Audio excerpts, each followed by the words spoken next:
معزز سامعین کرام، اللہ جل شانہ کے ساتھ کیے وعدے کو توڑنا اور اس کے احکام کی خلاف ورزی اللہ جل شانہ سے دوری اور بے برکتی کا باعث ہے۔ اس کی وجہ سے کیا ہوگا؟ جب اللہ کے ضامن بنا کے بندہ وعدوں کو توڑ دے گا، بے برکتی آئے گی۔ آج ہماری زندگیوں کے اندر بے برکتی ہے اور رحمت سے دوری ہوگی، اللہ کی رحمت اس سے دور ہو جائے گا بندہ۔ تو لہذا کوشش کریں، ہم جو بے شمار وعدے کرتے ہیں پل پل کے اندر، اور کہیں وہ لکھے ہوتے ہیں کہیں بغیر لکھے، کبھی بچوں کے ساتھ، کبھی کس کے ساتھ، کبھی کس کو، ہر حال کے اندر پورا کریں۔ اللہ جل شانہ نے عہد توڑنے اور قطع رحمی کرنے والوں کو رحمت سے دوری اور برے انجام کا مستحق قرار دیا ہے۔ نبی کریم صلی اللہ علیہ وسلم نے وعدہ خلافی کو منافق کی نشانیوں میں شمار کیا۔ حضرت ابو ہریرہ رضی اللہ تعالیٰ عنہ جو کثیر الروایہ صحابی ہیں، ان سے روایت کو بیان کرتے ہیں کہ نبی کریم صلی اللہ علیہ وسلم نے فرمایا آیت المنافق ثلاث، کہ آیت المنافق ثلاث، یہ منافق کی نشانیاں تین ہیں۔ اذا حدث کذب، کہ جب بھی بولے تو جھوٹ بولے، اذا حدث، جب بات کرے جھوٹ بولے۔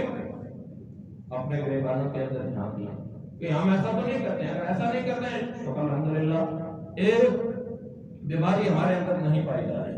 حضرت ابو ہریرہ رضی اللہ تعالیٰ عنہ فرماتے ہیں کہ نبی کریم صلی اللہ علیہ وسلم نے فرمایا کہ آیت المنافق ثلاث، کے منافق کی تین نشانیاں ہیں۔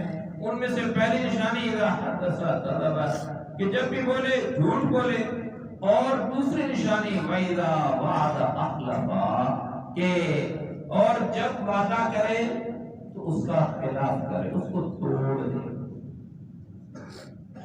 اب وعدہ مختلف اس کی جیسے آپ کے سامنے عرض کیا کہ بہت سارے وعدے ہیں۔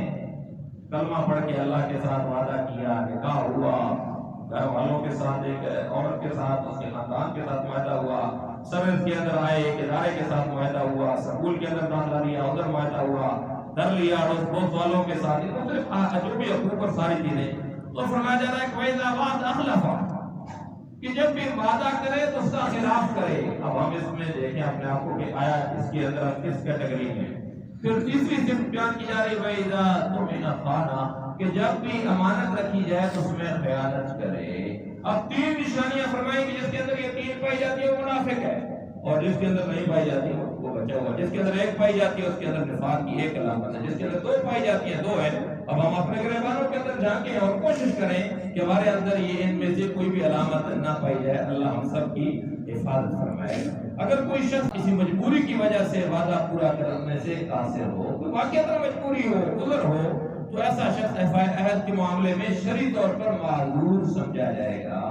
البتہ یہ ضروری ہے کہ جس کے ساتھ وعدہ کیا تھا اس کو بروقت مطلع کر دے، تاکہ وہ کسی غلط فہمی کا شکار نہ ہو یا اسے کسی نقصان کا سامنا نہ کرنا پڑے۔ اگر ایک بندے نے صرف جان چھڑانی ہے تو نیت پہ صلہ ملے گا، لیکن ایک بندہ واقعتاً چاہتا ہے وعدہ پورا کروں گا، لیکن کوئی ایسی وجہ آ گئی، مجبوری آ گئی جس کی وجہ سے پورا نہیں کر سکتا، تو اس کے متعلق رسول اللہ صلی اللہ علیہ وسلم نے ارشاد فرمایا اذا وعد الرجل اخاہ، کہ فرمایا کہ جب آدمی اپنے مسلمان بھائی سے وعدہ کرے، اور جب بندہ اپنے کسی بھائی سے وعدہ کرتا ہے، وعدہ خلافی نیت یہ ہے کہ ان یفی لہو، کہ اس کو پورا کرے گا، فرمایا فلم یفی، اور پھر وہ پورا اس کو اگر نہ کر سکا، اس کی نیت جو ہے وہ وعدہ نبھانے کی تھی، پھر وہ کسی مجبوری کی بنا پر وعدہ نہ نبھا سکے، فرمایا وَلَمْ يَجِئُ لِلْمِيعَادِ فَلَا إِثْمَ عَلَيْهِ، اور مقررہ وقت پر نہ آئے تو اس پر کچھ گناہ نہیں۔ اگر واقعتاً ایک کوئی مجبوری ہے، وہ پھر پکڑنا نہیں ہے، اس کے لیے نشانی نہیں ہے کوئی منافق ہے، اس کے لیے ہمیں دیکھنا ہوگا کہ ایسا نہیں ہے کہ کوئی بندہ مجبور ہے، بیچارہ اس نے پیسے دیے ہوئے تھے، دینے تھے، لیکن اس کے پاس نہ بڑھ سکے، اس کے حالات ایسے بگڑ گئے، تو اب اس کے لیے ہم سمجھے تو منافق ہو گیا، اس کو فتویٰ دینا شروع کر دیں۔ ایسی بات نہیں، اور معاملات کے اندر بھی تو اس کے اندر اللہ نے یہ گنجائش رکھی ہے، چھوٹ رکھی ہے، جیسے کہ حدیث مبارکہ آپ کے سامنے ہے۔